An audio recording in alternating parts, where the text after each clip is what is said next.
everyone has been involved in one serious debate. Miles Morales is Miles Morales, not Spider-Man. Surprisingly enough, CBR came up with the perfect list. 10 things Miles Morales needs to do to escape Peter Parker's shadow. Let me close this out right here. Okay. Thanks to Into the Spider-Verse, Miles Morales is a very popular Spider-Man, but in Marvel Comics, Miles still lives in Peter's shadow. All righty. Goes on to say, he's one of the most interesting characters in Spider-Man comics. He's a clever, young, and upcoming hero from another universe entirely, and he's already been leaving his mark on Earth 616. After all, his timely intervention in Secret Wars helped ensure that the multiverse would continue. Oh, okay, cool. Unfortunately, despite his many accomplishments, Miles has been living in the shadow of his predecessor, Peter Parker, ever since he first put on the Spider-Man mask as well. Peter Parker Spider. He's had to live up to expectations and to the legacy of his fellow heroes. Still, there are some things that Miles can do to escape Peter's shadow. Let's go through this and see if we agree. Miles has tried to do his best to stand apart by sticking to Brooklyn. It does help differentiate him from the Queens and Manhattan-based Peter, but it just isn't far enough. Miles really needs to head somewhere where he'll be the only Spider-Man around. I would say come to Florida, but we don't have swingable buildings. We just don't. Buildings low. All right. Next is Return to the Ultimate Verse. A lot of people have been saying this. Part of what distinguished Miles was that he originally, the last Spider-Man after Peter Parker died in the Ultimate Universe, Miles was able to lead one of the best Ultimate comics. He was the only Spider-Man around, and he was able to wrestle with the true meaning of the web slinger's legacy. Now, though, Peter is around. Miles' status as the surviving Spider-Man has gone to the wayside, taking away the major reason for putting on the mask. If Miles can get back to the Ultimate Verse, he would finally have a place in the world, wide world of Marvels again. I would also say, and this is just good for the industry, stop it with the Spider-Verse. The Spider-Verse is stupid. 1 million of any character is stupid. They have diluted the brand of damn near every character now because there's so many. Superman used to be the only survivor of Krypton. Now there's too many. Same with Batman. Same with Spider-Man. Same with Wolverine. Develop his own rogue squad. Outside of Prowler, who has proven to be an extraordinary villain, Miles really doesn't have a group of rogues of his own. Do you see where that's wrong? Anybody else? No, I see it. Yeah. Prowler was a Peter Parker villain before he was a Miles Morales villain. Well, also like Hobie Brown. Really, yeah, he started off as an antagonist for Peter, but eventually he became one of his long-standing allies in his supporting cast. As for Miles, yeah, I mean the only the only Prowler he has is his uncle. But after him, like he doesn't have any other villains in his rogues gallery. Yeah. He's faced Carnage, Scorpion, Rhino. I remember a big story with Hammerhead.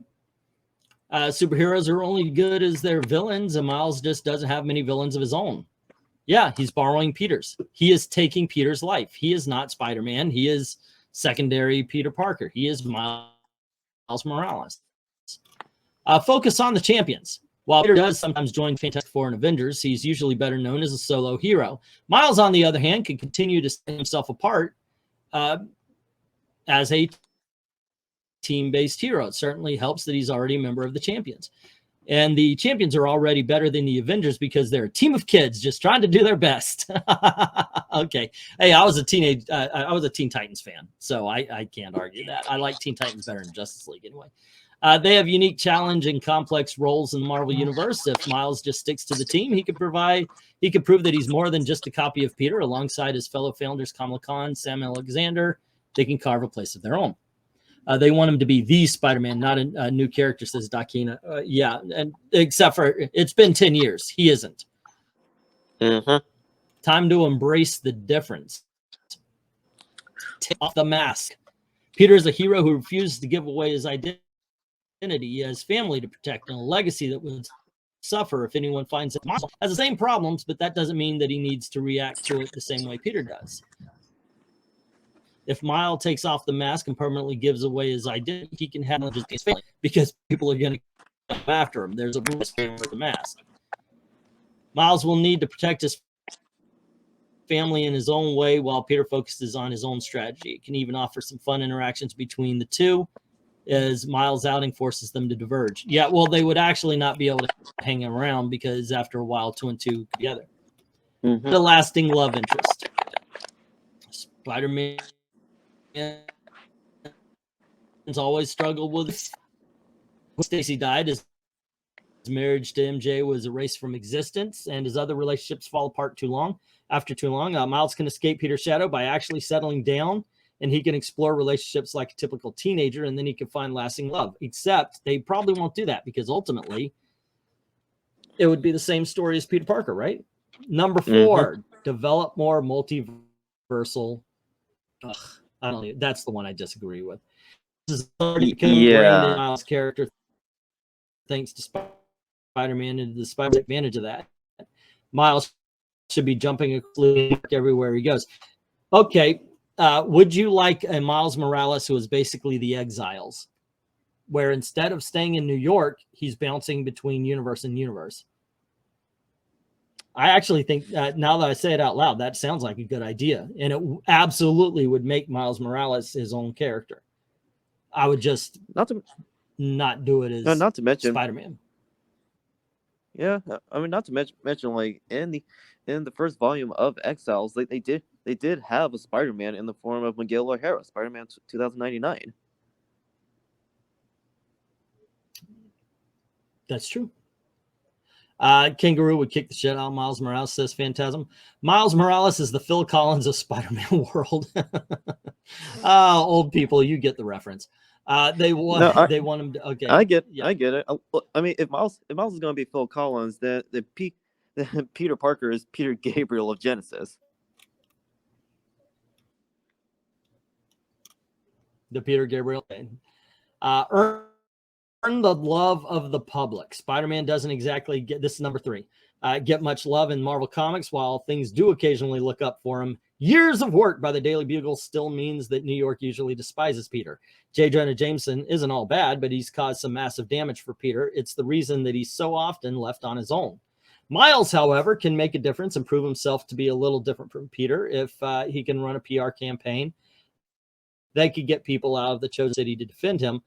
He can start to really make himself the first Spider-Man that people really think about. Okay, and you're saying you're, on the other hand, run a PR for New York? Okay, 2. Size the non-powers. Yeah, if he's got different powers, put those up front. And you give him a new costume, and then, yeah. If Miles starts to rely on those extra powers more, he can stand apart and maybe even move beyond the Spider-Man role that he's been pigeonholed into. Miles can really become more than just a minor hero. Instead, he could become one of the strongest characters Marvel has.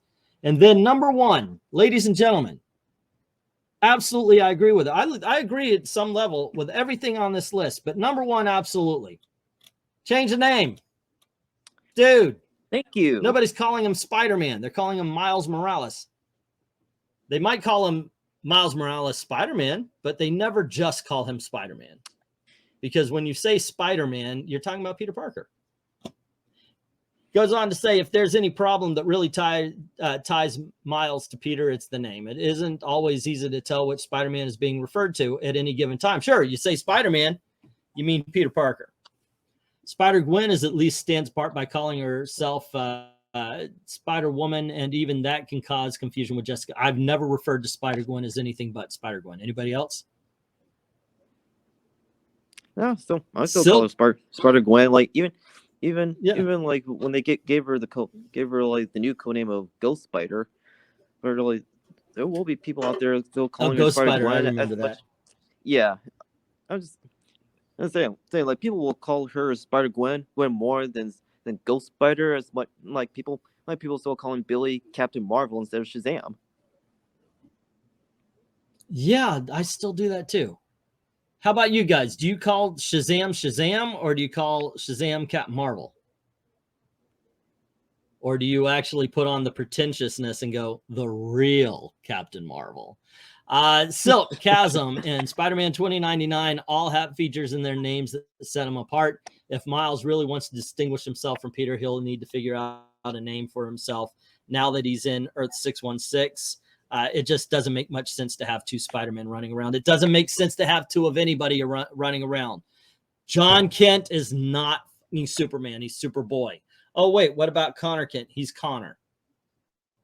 He's Connor. Until you get him another one, but that's just me. I mean, a missed opportunity for when they decided to bring Miles and his supporting cast into 616 after Secret Wars 2015. Miles could have been the new Tarantula. Tarantula would be a good name. Yeah.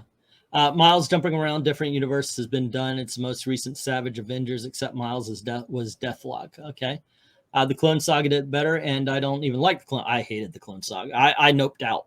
I was no longer a Spider-Man fan after that. I in the middle of it, I was like, I'm done. I came back for issue number 400 to read the death of Aunt May, but I was out. So you like the first Clone Saga more than the sequel? The one with the Jackal and Gwen Stacy in the olden days? Yes. Yes. Absolutely. Absolutely. He needs to call himself something else first. Exactly. I'll laugh if they call him Black Spider. Yeah, we got Captain Marvel. Yeah. I still call him Captain Marvel, but the Shazam powered concept hasn't been interesting since Trials of Shazam, and that was over a decade ago. I like this new issue that came out. And oh yeah, just give Miles pointy boots that'll solve everything. There you go. Pointy boots. And once upon a time, Julia Carpenter, she actually called herself Spider-Woman before she changed her name to like Arachne, and eventually the new Madam Web after the original died. There is now a controversy going around about Mayday Mayday Parker. Somebody saying that they created him, and I think that's actually sparked an interest. I wonder if they're going to put out a Spider-Girl comic now because people were talking about it on Twitter. Anyway, gang, there you go. That's what we got for you. Hope you enjoyed hanging out with us. Marvel screwing over retailers, the Miles Morales thing of it all. And I appreciate all the questions because that just leads to everywhere. And I love that. That's actually about my favorite part of live streams, when you guys come up with, hey, what do you think about this? Or what's your favorite that? That is always a lot of fun. Thank you to Dominic for hanging out with us. And if you don't mind helping out the channel, the Ko-Fi link is in the description below. There's a tip jar there. I'm going to finish up the outstanding commission videos, and it was mentioned to me that maybe I should restart them. So that may be a thing on Ko-Fi as well. I'll just have to figure out a way I don't get overwhelmed, because that's one of the problems of last time. All righty. But thanks for hanging out with us tonight. There might be an unboxing. I'm expecting a box of comics for the auction. Otherwise, thank you very much for watching. Have a good day. See you all later. See you later.